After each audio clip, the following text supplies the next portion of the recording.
नमस्कार. तालुका कळंबीला धाराशिव. आज आम्ही आपल्यासमोर अन्न आरोग्य आणि स्वच्छता या विषयावर प्रयोग मांडलेला आहे. अन्न ही एक आपली मूलभूत गरज आहे. आपण दिवसभरात जे अन्नपदार्थ खातो त्याला आहार असे म्हणतात. संतुलित आहार खाल्ल्याने आपण कुपोषणाला बळी पडत नाही. या पिरामिडमध्ये दाखवल्याप्रमाणे आपल्याला सर्वात जास्त प्रमाणात तृणधान्य व कडधान्य खायचे आहे. त्यामुळे आपल्याला त्यानंतर त्यापेक्षाही थोड्या प्रमाणात आपल्याला फळे व भाजीपाला खायचा आहे. त्यामधून आपल्याला जीवनसत्वे मिळतात. त्यानंतर दुग्धजन्य पदार्थ जसे मांस, मासे आणि अंडे हे खाल्ल्याने आपल्याला कॅल्शियम मिळते. त्यानंतर अत्यल्प प्रमाणात आपल्याला स्निग्ध पदार्थ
आपण आपल्या गावाची व आपल्या आजूबाजूच्या परिसराची स्वच्छता ठेवणे गरजेचे आहे.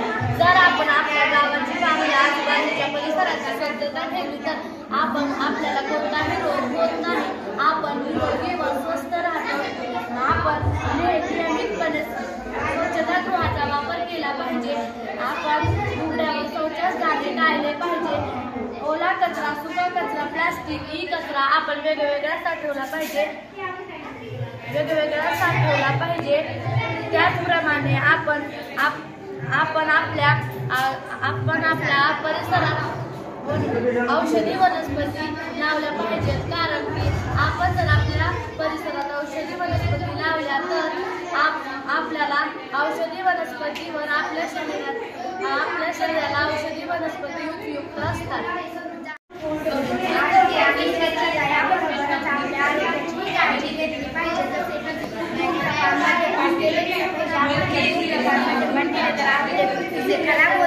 जर आपण धूम्रपान केले नाही तर आपले फुफ्फुस चांगले राहतात. आताच्या काळात कॅन्सरसारखा कर्करोग खूप वाढलेला आहे. आपण जर नो स्मोकिंग, नो ड्रिंकिंग अशा सूचना पाळल्या तर आपण नक्कीच 100 पार करू. धन्यवाद. करा स्टार्ट करा. चला. नमस्ते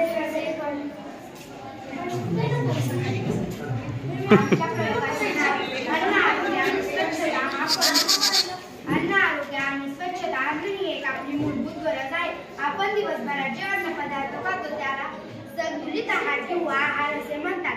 आपण या पिरामिड प्रमाणे नित्यनेमाने तृणधान्य व कडधान्य खाल्ले जसे गहू, तांदूळ जर खाल्ले तर आपल्याला कर्बोदके मिळतात. त्यानंतर त्यापेक्षा थोड्या कमी प्रमाणात फळे व पालेभाज्या, भाजीपाला खाल्ला तर आपल्याला जीवनसत्वे मिळतात. त्यानंतर थोड्या कमी प्रमाणात दुग्धजन्य पदार्थ मांस, मासे, अंडी खाल्ले तर आपल्याला कॅल्शियम, प्रथिने मिळतात. त्यापेक्षा अत्यल्प कमी प्रमाणात स्निग्ध पदार्थ जसे तेल, तूप, लोणी हे जर आपण खाल्ले तर आपल्याला तात्पुरती ऊर्जा मिळते. या पिरामिड प्रमाणे जर आपण दररोज आपल्या अन्नात समावेश केला तर आपल्याला मोठ्यात मोठ्या रोगाला आपण सामोरे जाऊ शकतो आणि नाही केला तर आपण कुपोषणाला बळी पडू शकतो. जास्त खाल्ले पाहिजे. त्याच्यानंतर म्हणजे असं कमी कमी सेकंद पदार्थ कमी खाल्ले पाहिजे. जसे तिथे दाखवल्याप्रमाणे आपण आपल्या आहारामध्ये जंक फूड खाल्ले नाही पाहिजे, जसे की chips, French fries, chocolate, burger, pizza, cake, noodles, cattle इत्यादी सर्व जंक फूड आपल्या आवडीचे असतात. पण अशा पॅकेट जंक फूड आपल्याला हानिकारक असतात. ते जंक फूड कॅन्सर सारख्या मोठ्या रोगाला आमंत्रण देतात. जर आपण आपल्या जंक फूडचा वापर केला तर आपल्याला पोटदुखी होऊ शकते, आपल्या शरीराचे संतुलन बिघडते, आपल्या शरीरावर आपला ताबा राहत नाही व आपले शरीर रोगांचे बाहेर बनते. म्हणून आपण जंक फूड खाल्ले नाही पाहिजे. निरोगी आणि तंदुरुस्त राहण्यासाठी चॉकलेट खाल्लं नाही आतापर्यंत? खरंच निरोगी आणि तंदुरुस्त राहण्यासाठी संतुलित आहाराव्यतिरिक्त दररोज योगाची ही आवश्यकता असते. आपण दररोज नियमितपणे योगा केला पाहिजे, कारण आपण जर दररोज नियमितपणे योगा केला तर आपले मन, शरीर व मेंदू ताजेतवाने राहतात. आपण जर ध्यान केले तर आपण आपल्या मनावर ताबा ठेवू शकतो. योगा केल्यामुळे आपल्या शरीरातील साखर नियंत्रणात राहते व तसेच वजन नियंत्रणात राहते. आपण आपली वैयक्तिक स्वच्छता करतो, त्याचप्रमाणे आपण आपल्या गावाची व आपल्या परिसराची स्वच्छता ठेवणे गरजेचे असते. जर आपण आपल्या गावाची व आपल्या परिसराची स्वच्छता ठेवली तर आपल्याला कोणताही रोग होत नाही, आपण निरोगी व स्वस्थ राहतो. आपण नियमितपणे स्वच्छतागृहाचा वापर केला पाहिजे. उघड्यावर शौचास जाणे टाळले पाहिजे. ओला कचरा, सुका कचरा, प्लास्टिक इ कचरा वेगवेगळ्या साठवला पाहिजे व घंटा गाडी आल्यास त्यात टाकला पाहिजे. आपण आपल्या आजूबाजूला औषधी वनस्पती लावल्या पाहिजेत व औषधी वनस्पती आपल्या शरीरासाठी उपयुक्त असतात.